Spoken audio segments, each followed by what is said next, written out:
Before there was an Upper Canada, a province of Ontario, or a place called Oakville, and even before European pioneer families like the Proudfoots, Hagers, Sovereigns, Chisholms, Thomases, Munns, Trillers, Biggers, and others arrived, a small acorn fell from a white oak tree in a forest and fell under some ground cover foliage. The sweet, tasty little acorn was not seen by foraging birds, squirrels, or other animals. So while surrounded by majestic old-growth trees that had been untouched for decades, the little acorn took root and started to grow. Within a year, the little tree was taking root and reaching up toward the sun and the tree canopy. But it was a slow journey, growing about 1 foot per year. So by the time the European settlers arrived in 1806, the little tree wasn't so little anymore. It stood over 70 feet tall. Having survived nature's challenges, the pioneer settlers brought a new threat with them: logging. Originally, the area where the tree is located was inaccessible. While there may have been a few trails through the forest used by First Nations people, there were no roads. Growth and logging started further north in Trafalgar Township, near the Dundas Military Road. A few settlers were closer to Lake Ontario in an area that became known as Bronte. Then a little bit further north of Bronte, the area and the hamlet of Merton was founded around 1812, but wasn't actually called Merton until 1852 when they got a post office. In its heyday, there were about 50 buildings in Merton, including a school, a blacksmith shop, post office, sawmill, grist mill, coal merchant, hotel, stagecoach stop, railway station, cemetery, and a church. The area was also home to orchards and farms. Our tree was right in the center of Merton and would have been quite visible, as the small dirt road from Bronte Village through the village of Merton up to the village of Palermo ran right by it. Although there would have still been quite a few trees in the area at the time, so perhaps it might have been set back a bit. The first settlers in Merton were David Utter, Joseph Smith, William Bates, Cornelius Tipps, and Henry Cale. The land where our tree is located passed through many hands over the decades, and while many trees around our tree were cut down over time, the great white oak remained untouched. Not too far away from the great oak was a small 3x12, locally famous prehistoric cave, which has since collapsed, known as Devil's Cave or the Devil's Pool because of a small spring inside. Legend has it that a local farmer, John Davidson, and William Lyon Mackenzie hid in the small cave for a time in 1837 after their Patriot Rebellion forces failed to overturn the Upper Canada government. They were escaping through Nelson and Trafalgar townships at the time, headed toward Buffalo. Perhaps they stopped to rest under the great oak for a while on their way to the cave. By 1840, an estate called Woodlands Orchards, owned by James Lyle White, was home to our tree and the cave. James White was a sawmill owner, a lumber merchant, a gentleman farmer, and a livestock breeder. He was a major developer of the timber resources of the 12-Mile Creek Valley. The land later passed to White's son-in-law, Paul Campbell, who transformed the 315-acre farm into one of the best-known orchards at the time. The orchards can be seen on this 1877 map and the approximate location of our tree. As a sawmill owner, why didn't James cut down the oak, or his son, to clear the land for his orchard?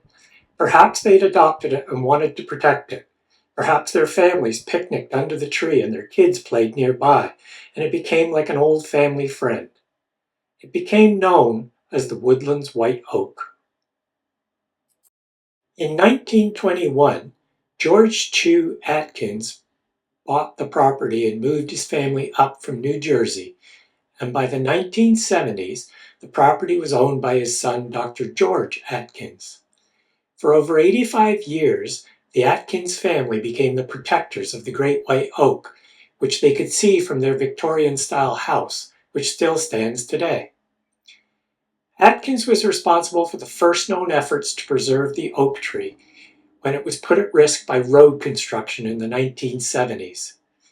He enlisted the assistance of Eric Jorgensen of the Shade Tree Research Laboratory of the University of Toronto, who identified the tree as one of the few remaining old oak trees in Ontario.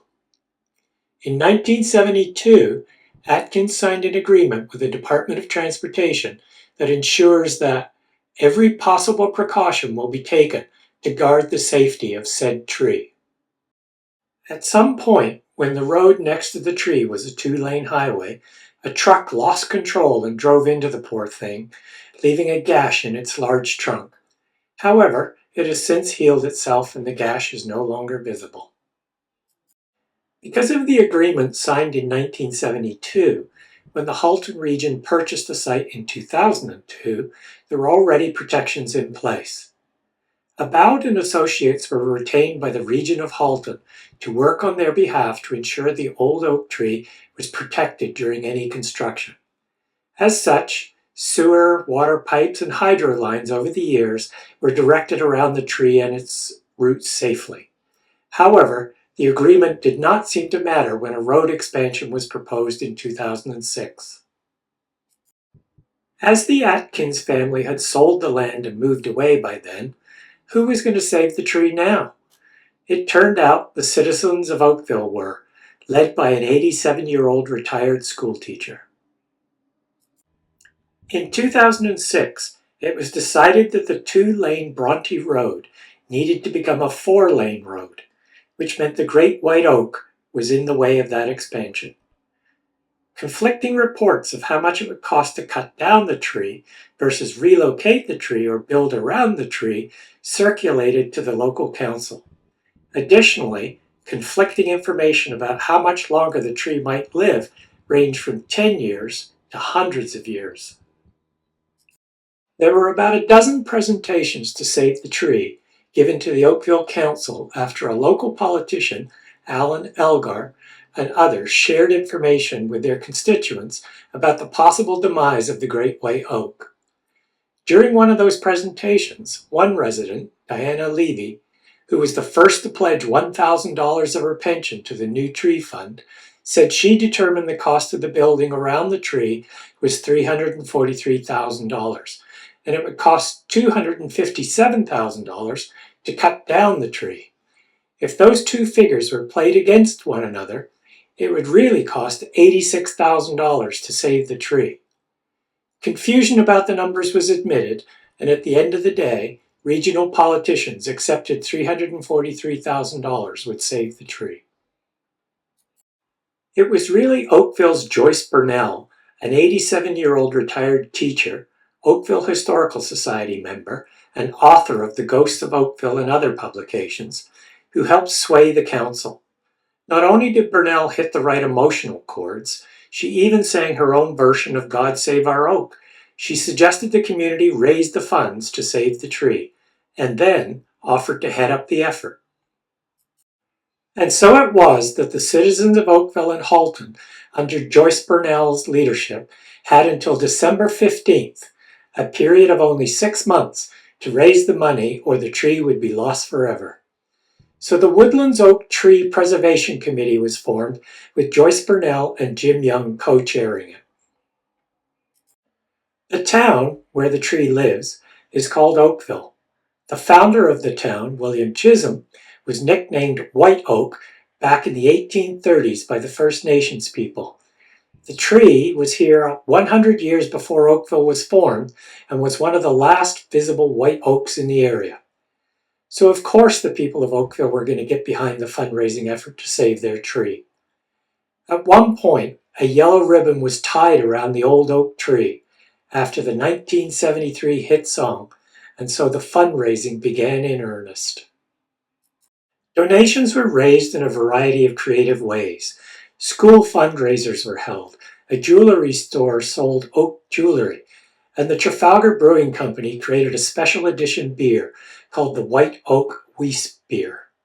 The local, national, and international media was alerted to the fundraising efforts, and people from other countries like India, England, Ireland, the United States, and others also sent in donations. It was a monumental effort indeed. The TD Friends of the Environment Foundation donated $10,000. Sarah Harmer, a Canadian singer, songwriter, and environmental activist, held a concert in support of the effort, which raised about $12,000. A game-changing, anonymous donation of $150,000 was made to help save the tree. It wasn't until her passing in 2013 that Megan McClellan was identified as the donor by her family and friends. Janet Jenkins Apoor, an assistant to Megan McClellan, at the time sent a fax column to then Prince Charles about the tree, and a letter of support for the fundraising efforts was sent in October 2006 on Clarence House Stationery. It read, "The Prince of Wales was indeed very concerned to hear about the threat to one of the few remaining oak trees in Oakville, Ontario, and has asked me to pass on to you and the Oakville residents his warmest best wishes and every encouragement for your fundraising efforts to save this venerable tree." Countless citizens fundraised and donated the loonies and toonies towards saving the tree.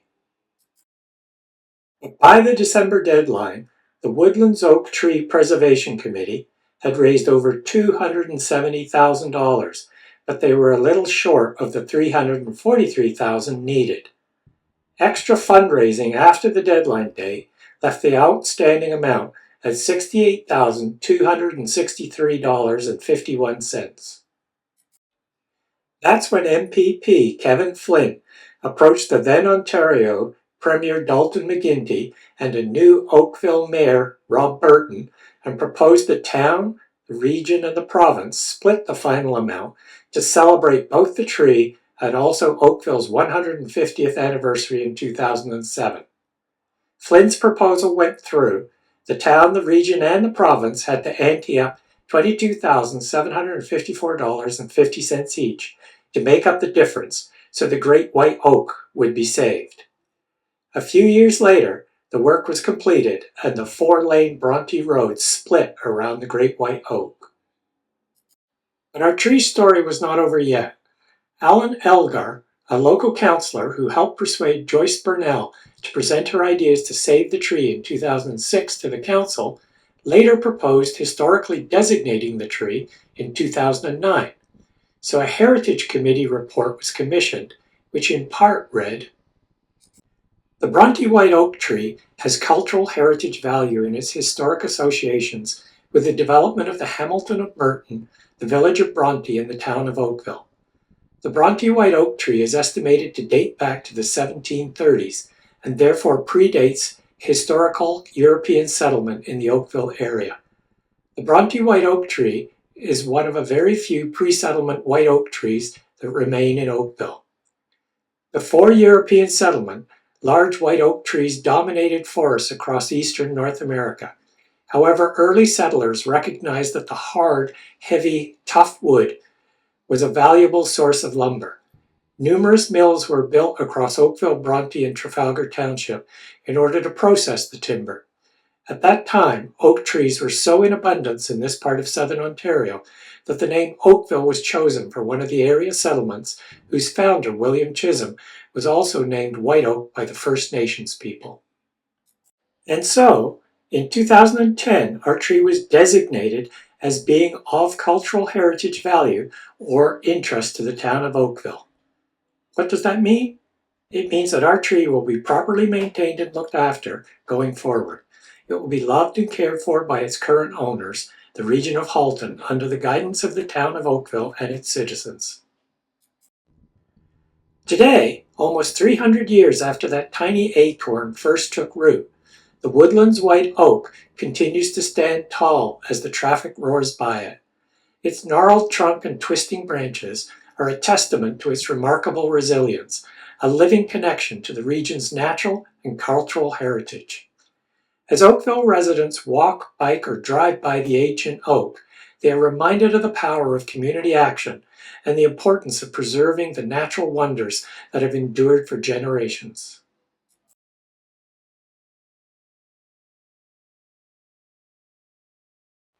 Looking for more great content like this? Why not check out the Oakville Historical Society's website, YouTube channel, or Facebook and Instagram pages?